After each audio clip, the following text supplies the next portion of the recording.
नमस्कार, स्वागत है आप सभी का हमारे खास कार्यक्रम में।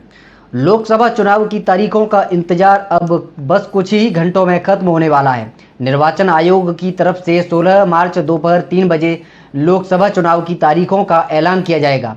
चुनाव आयोग प्रेस कॉन्फ्रेंस के जरिए देश में होने वाले आम चुनाव के कार्यक्रम की पूरी जानकारी देगा। चुनाव आयोग ने सोशल मीडिया प्लेटफॉर्म एक्स पर पोस्ट के जरिए ये जानकारी दी। माना जा रहा है कि इस बार लोकसभा चुनाव 6 से 7 चरणों में किए जा सकते हैं।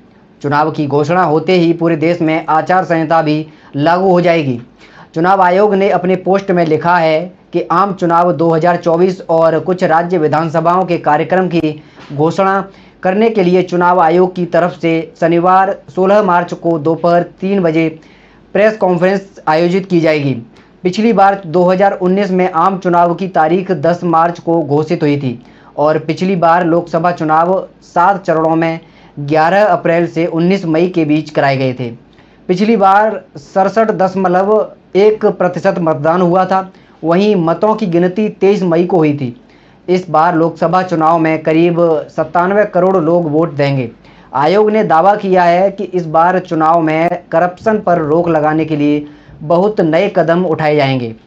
आम चुनाव को लेकर सत्ताधारी एनडीए और विपक्षी धड़ा इंडिया गठबंधन भी चुनाव की तैयारियों में पूरी तरह जुटे हुए हैं।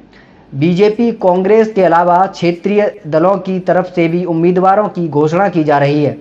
कांग्रेस और बीजेपी ने तो अपने उम्मीदवारों की 2 लिस्ट भी जारी कर दी हैं।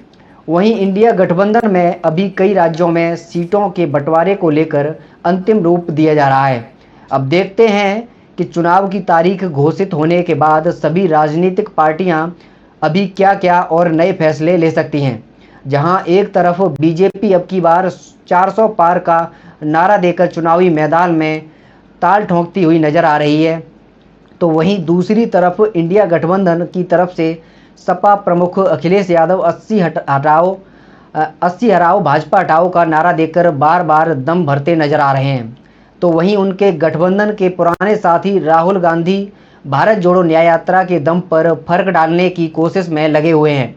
बहरहाल सभी अपनी अपनी तैयारियों को लेकर जी तोड़ मेहनत में लगे हुए हैं। हालांकि ये तो आप भी जानते हैं कि मेहनत का फल चुनाव के बाद ही मालूम पड़ेगा।